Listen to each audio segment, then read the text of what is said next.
Welcome to you in the Department of English once again, and here you are watching a video on of Sonnet 29, which is a new type of poetry you are going to study, written by world famous dramatist William Shakespeare. And the name of the title of the poem is Sonnet 29, and here is the lesson plan according to which you are going to study the sonnet. First is sonnet, meaning, origin and types of sonnet.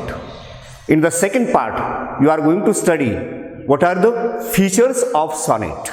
Okay, the third part relates with the poet, his life and work. The fourth part is about the sonnet, which is for your study at F5A General English Paper 1. The next, that is the fifth part, is related to the theme of this sonnet. The sixth part is related to the octave of the sonnet, that is, poet cries over his misfortune.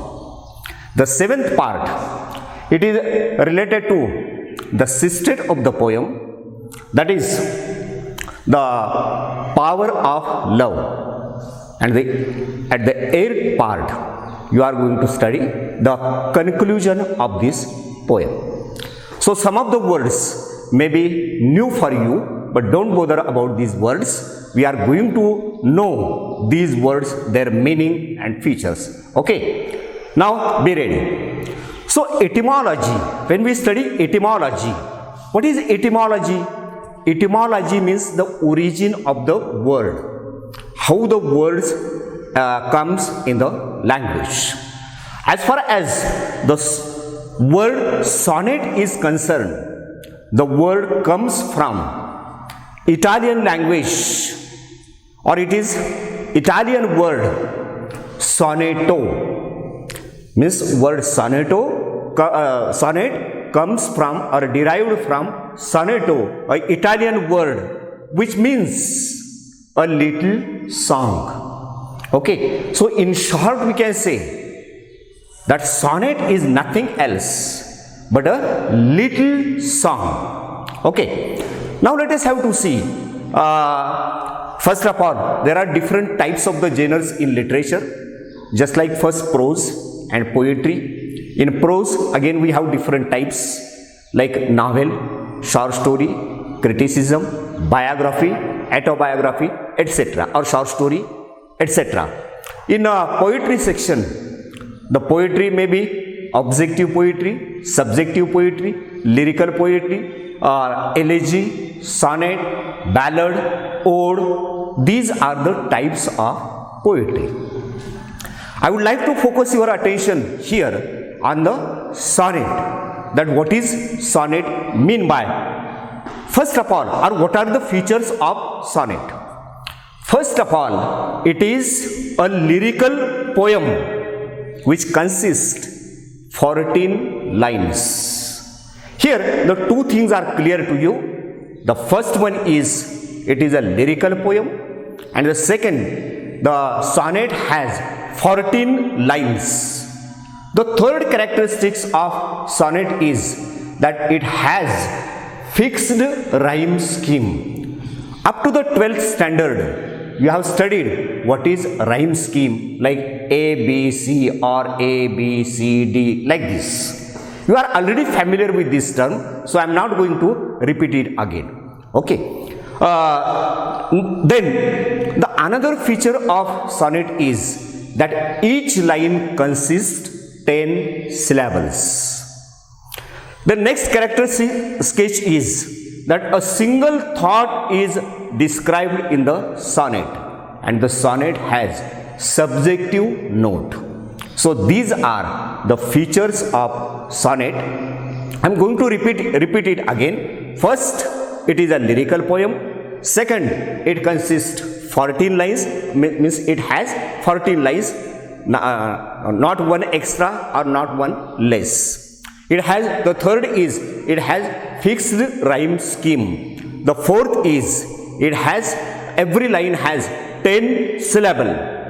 The fifth one is, there is the brevity or shortness or briefness, because whatever you are going to tell, you have to tell within limited lines. Okay.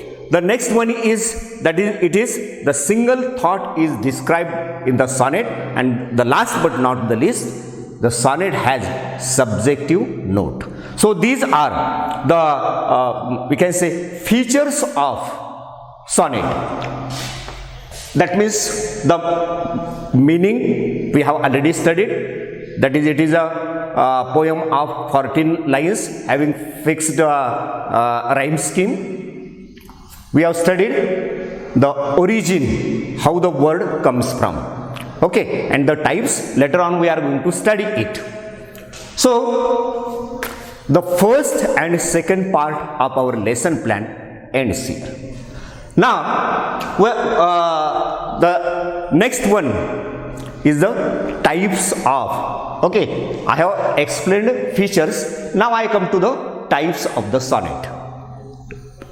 Purposely, I came on types later on, because you are already familiar with some terms when we study the features of the sonnet.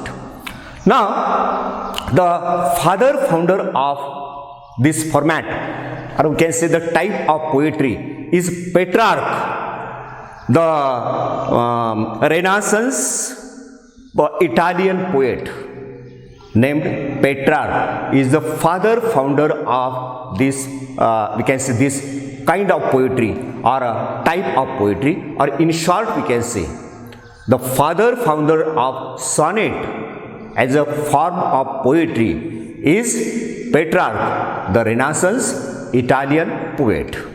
Okay, so according to, so he first of all he wrote the poetry, whatever the design he fixed in his minds. So the first type of sonnet is also known as Petrarchan or Italian sonnet. So far as the types of this form sonnet is concerned, we say there are two types.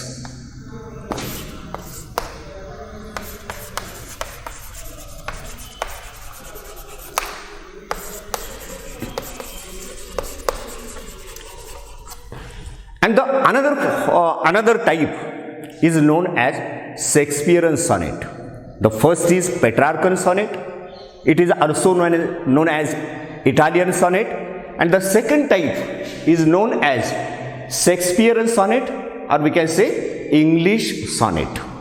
Okay, so their features are different. Sometimes their subjects are different. Now I come to the first part. That is the first type, Petrarchan sonnet.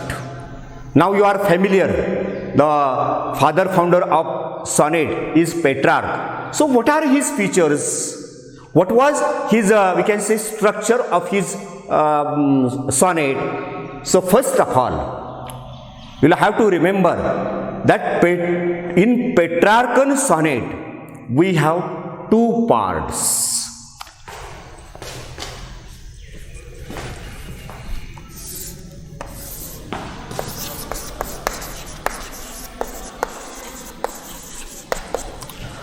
The first part is known as the octave of the sonnet, and octave means first 8 lines of poem of sonnet is known as octave.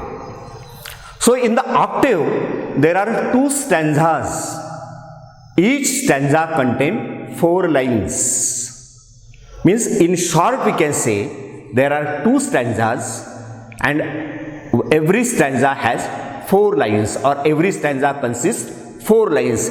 Naturally 4 into 2 is equal to 8. So these 8 lines are known as octave of the sonnet. The next part is called sistate. And what is the sistate? Sistates are the remaining 6 lines. the remaining 6 lines, because the sonnet is of 14 lines, the first 8 lines are known as octave, while the remaining 6 lines are known as sistate. And when the octave ends and the sistate starts, the gap is known as volta. Okay, so what are the features of this octave and sistate?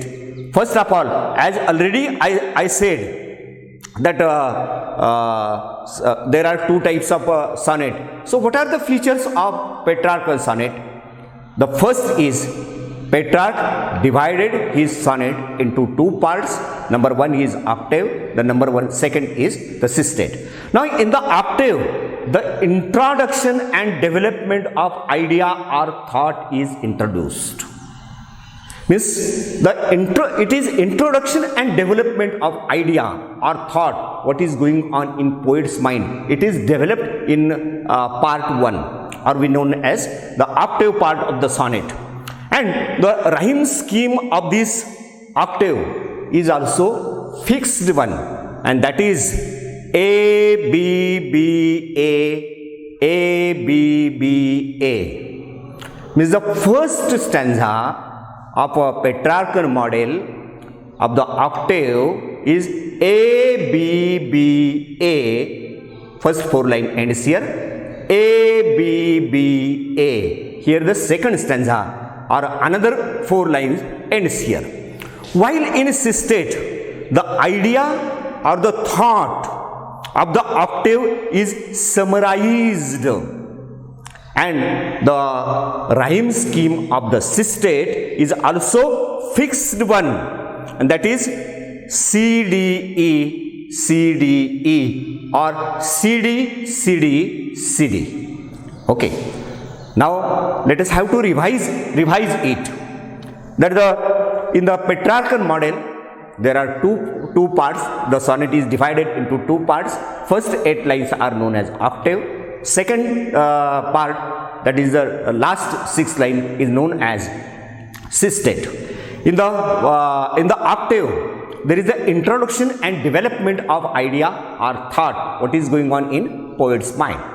While in the sistate, it is the summary of the octave. Then the second feature of Petrarchan sonnet is, that is, the rhyme scheme is fixed.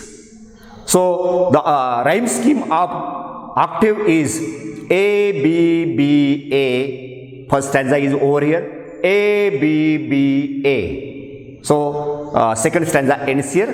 While the rhyme scheme of the sistate is C, D, E, C, D, E, or C, D, C, D, C, D. Okay. Now, as far as English language is concerned, on his blindness by Milton, the famous English poet, his sonnet on his blindness is so popular.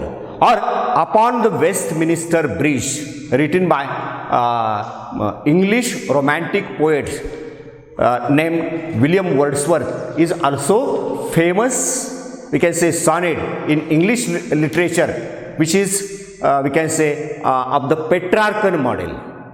Actually they are English poets, but the pattern they followed, the pattern of Petrarch. Now the second type, that is Shakespearean sonnet. So Shakespearean sonnet is also known as English sonnet. Now this, first of all, the English poet copied or copied the structure or sometimes translated Italian sonnet in English. So according to the time, the literature is every day it is changing. Now the 5 acts play are now 3 acts play. Okay. So in the field of poetry, even in Marathi literature, we have Charoli. Means there are only poem of 4 lines. So these are the changes happening in literature. So far as the sonnet is concerned, first of all, Sir Thomas Watt or Surrey, or we can say Donne, Sidney or Spenser, these people wrote sonnets as per the structure of Petrarchan model, that is octave and sistate. But for the first time, William Shakespeare, the world famous dramatist, he changed the structure of sonnet, and that is why it is known as Shakespearean model or Shakespearean sonnet, or Shakespeare belongs to England. That is why it is also known as English sonnet. So now, what is the difference between the Shakespearean sonnet and Italian sonnet? Let's have to study. First of all, that is, William Shakespeare reinvented several traditional rules and principles in the sonnet. Second one is that this model, or the model of William Shakespeare, there are 4 parts. In Petrarchan model, we have 2 parts, octave and sistate. But in Shakespearean model or English model, we have 4 parts, that is the 3 quatrains of 4 lines. There are 3 quatrains, means 3 lines, okay, of 4 lines. Or simply you can say there are actually there are no stanzas, but we can, for our study, we can divide it into 4 parts. So first 4 lines, next 4 lines, next 4 lines, means 12 lines are over, and the last 2 lines, which is the, we can say, message of the poem or conclusion of the sonnet, and this conclusion is known as the couplet. Okay, so the last line of Shakespearean model is known as couplet. What is the rhyme scheme? Because the rhyme scheme of Petrarchan sonnet is different, while the rhyme scheme of Shakespearean sonnet is different. So it is A B A B. The first part is over. A B A B means first line and second line are different in rhymes, but first line rhymes with the third line and second line rhymes with the fourth lines. So A B A B, the first part is over. The second part is C D C D, means there is no connection as far as the rhyme scheme is concerned. Of the first stanza, the second stanza is totally different. The same way, E F E F, A B A B, C D C D, E F E F. Again, the second and fourth line rhymes together, first and third line rhyme together, and the last part, that is the couplet, the rhyme scheme of the couplet is again G G. Means there is no repetition, we can say. So far as Petrarchan sonnet is concerned, the first octave is A B A B. The rhyme scheme of the second part is also, the second stanza is also A B B A. But here there is no connection in Shakespearean model. Now I come to William Shakespeare, that who is this writer, what is his place in English literature. So far as English literature is concerned, first of all we should know something, because this is the first year that you appear for degree. Okay, later on you have to study William Shakespeare in detail, so it is only the introduction of it. So William Shakespeare, the world famous dramatist and poet, he was born on 23rd of April 1564, and he was passed away on April 23. In short, we can say he was passed away 1660. So he was passed away. What is passed away? Died. No more. So he was passed away on his birthday.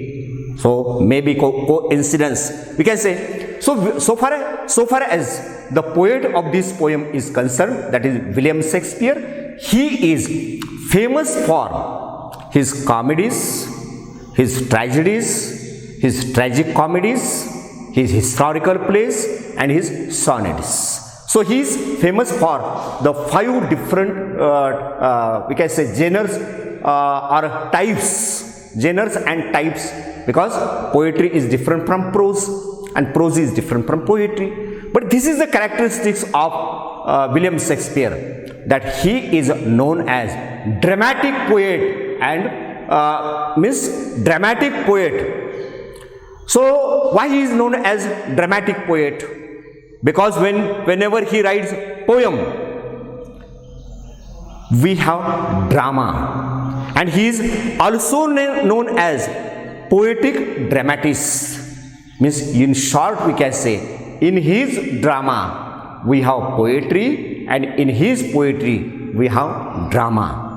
So now you are already familiar with this term, poetry and drama, novel and short story. Okay. So a number of his plays, especially the tragedies, are famous for his soliloquies. And his soliloquy, we see the poetry is there. Or his famous comedy, As You Like It, the character of Jacques, he gives the meaning of life, all the world's a stage like this. And he described our life into 7 different stages, from childhood to the old age. So this is the philosophy of life reflected in his As You Like It. But especially William Shakespeare is famous for his world famous tragedies. And which are they? That is King Lear, Macbeth, Othello.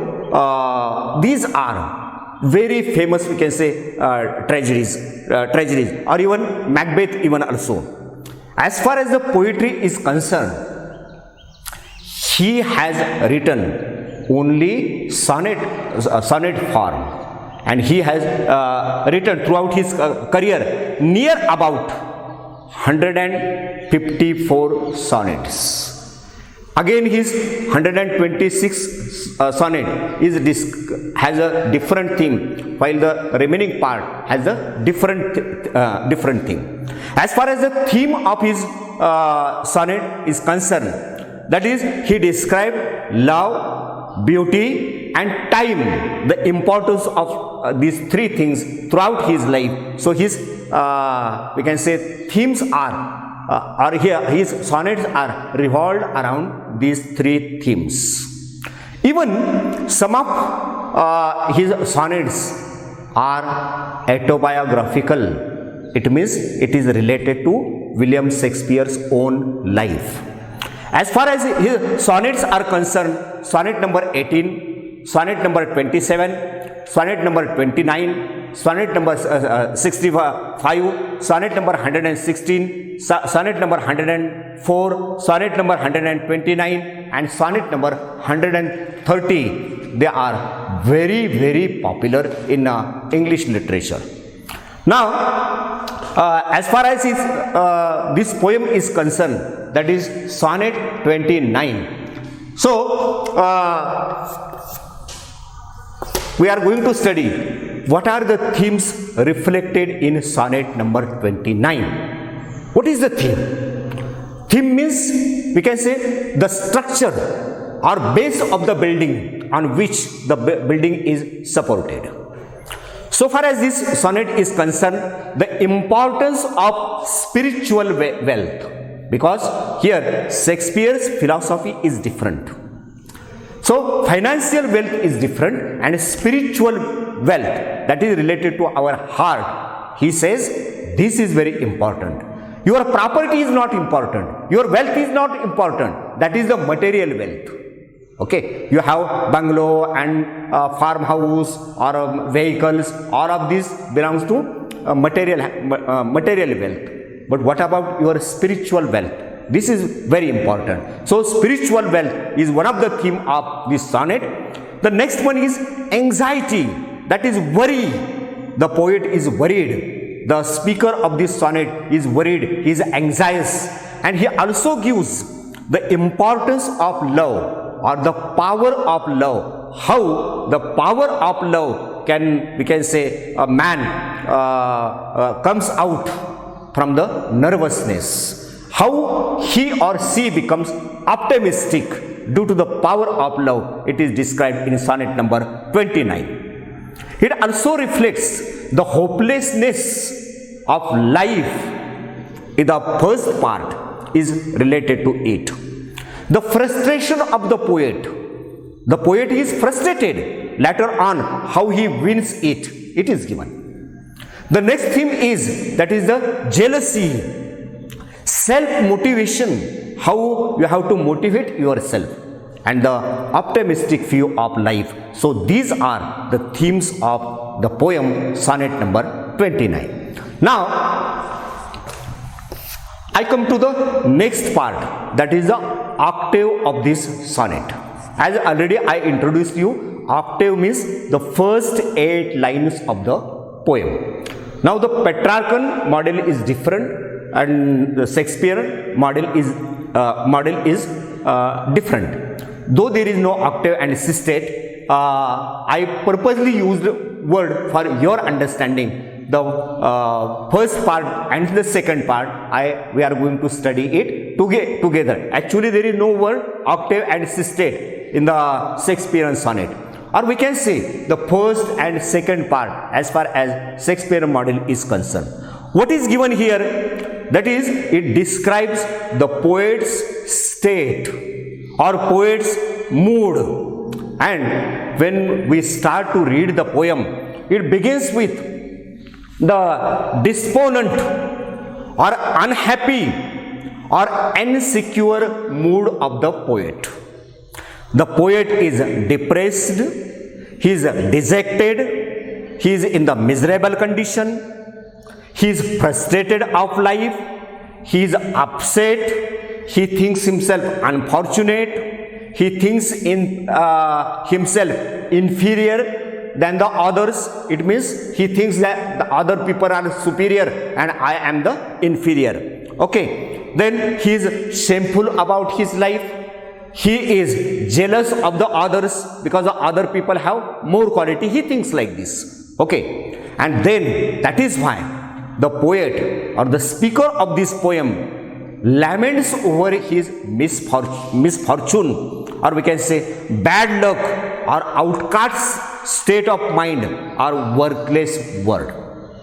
So here the poet laments over his fortune. He laments over or cry over his unhappiness, and he says, I am the only person in this world that who is unhappy. Because the reasons are given later on. Why he is unhappy, why he thinks himself most unlucky person in the world, and he says, I alone. So this word, the second line of this poem, he says, I all alone weep on my outcast state. This outcast state means nothing else but the mental, we can say, mood or mental position of the poet is described, and he says, I am alone in this world. So he feels himself alone. He thinks he is inferior than the others. So he shame to himself.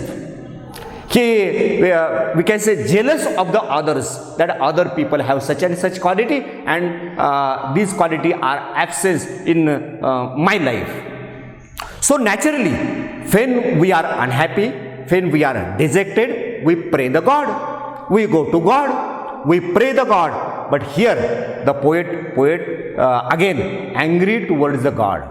He says, for a number of time, hey God, hey Almighty God, I prayed you, but you are deaf, D-E-A-F. Deaf means listen, cannot listen. He says, hey God, I prayed you lot of time, but you neglected my prayer. You never listen my prayer. So you are deep one. And then later on, in the second part, he just hates and curses. He hates and curses. To whom? To the fate, F-A-T-E, fate, or we can say fortune, his misery, his sadness, and his absence of true friends in his life. He says, I don't have friends nobody pays attention at me. So he thinks himself that I am the most unlucky person in the world. And the other people, he thinks that the other people are gifted with different types of the skills. They have different types of the skills. What type of skills they have? They have talent, they have hope, they have scope, they have opportunities. But I don't have all of these skills. In the poem, the poet used the word art for it. That means he says that in other people, these arts, they possess this art, while these arts are absent in my life. And this is the reason why I am unhappy, why I am bankrupt, or why I lament. The reason is given here, that he thinks that he lacks number of things which are essential for life. So here the poet's desire is shown in this part, or we can say his aspiration is shown, and he wanted to overcome all of these difficulties of his life. While in the next part of the sonnet, it is related to the celebration of love. So far octave, forget about this octave and sisted. So poet cries over misfortune and the power of love. Suddenly he thinks of his love. Suddenly he thinks of his beloved, maybe wife, maybe beloved. Okay, it is not clear here. But suddenly the celebration of love and the contentment is described in the next part. Here the despair or depression is going to end when he thinks of his beloved. In short, we can say the beloved is the ray of hope for his misfortune, for his unhappiness, or we can say for his sad life. And he thinks that the love is sufficient him to forget the sorrows and unhappiness of the words. He is going to forget all of the troubles. Only the love has the power of his. In short, we can say that his lover is the source of joy. She is the only source of joy for him. He compares, again, in the last part of the poem, or we can say the couplet, he compares his love with a singing small bird named as lark, L-A-R-K. So this lark is a small bird, but it is a singing bird. And whenever at the time of dawn, D-A-W-N, dawn means early morning, this bird flies over the sky, up and up and up and up sky. He reaches, we can say, very high in the sky and starts singing. Why the bird regularly, we can say, fly up in the sky? The poet thinks, because this earth is full of sorrows, full of unhappiness, and the bird wants to forget this sorrow. The bird wants to forget this pain, P-I-N. The bird wants to forget the sorrow, and that is why the bird goes up and up and up in the sky and forget his life and live the life happily. So here the poet compares his beloved with that bird. In short, we can say he compares his love with the singing bird, the lark, which is the source of happiness. And at the last line of this poem, the poet knows the importance of his love, the importance of his beloved, and he is not ready to exchange the kingdom with his love. That means the first part of the poem, it begins with sorrow, while the second part of this poem describes the joy of the poet. Here we see the contrast The first is sorrow, the last is joy. In short, we can say the poem ends with the joyous moment. So, such a interesting poem you will have to read at home. Now, I come to the last part of this poem, and that is about the conclusion part. Okay, how the poem you feels. Though the title is Sonnet number 29. It describes the love. So the love is the theme of this poem, and the poem is full of poetic devices. And up to the 12th standard, we have studied different types of the poetic devices and literary devices, poetic devices or figures of speech. You have already studied it. I would like to give you some examples here. That is the personification. The simile is used. The personification is used. Simile, we see his love is compared with the lark. So whenever there is a comparison, we have simile. So simile is used, or sometimes the poet also used personification. That is, human characteristics are given to inhuman objects. We have example sullen earth or deep heaven, DEF. So actually human being can be deep, but he says deep heaven. So these are the examples of we can say personification. Then we have alliteration figure of speech is also used in this poem.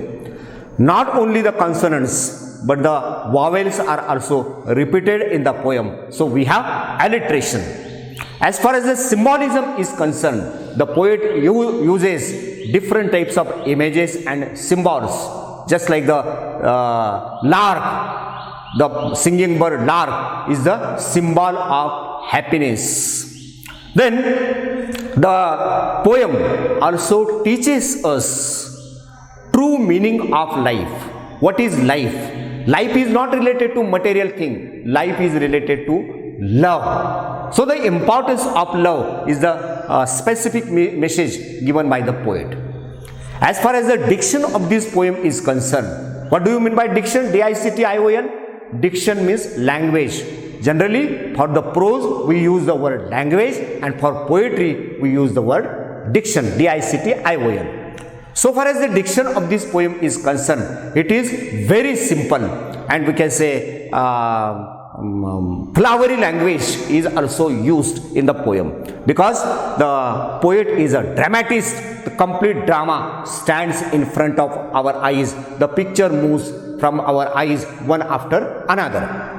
Then on the account of or as far as the style is concerned, as already I said, there are two models, Petrarch and Shakespearean, and naturally this man invented this form. So naturally the style, as far as the stylistically or typically, it is Shakespearean sonnet, and there is no octave or no sistate.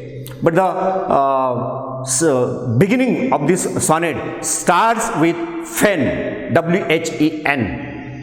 Means when you read the first line, the first word of first line, it starts with word Fen, which shows frustration with we can say ability, and it is established with the conditional arguments. While the last part of this poem, the next part of the poem, it begins with yet, Y-A-T, yet. It means the similar to other sonnets. So in this way, the interesting poem for your syllabus ends here. I hope you like the video. Thank you to spare time with me.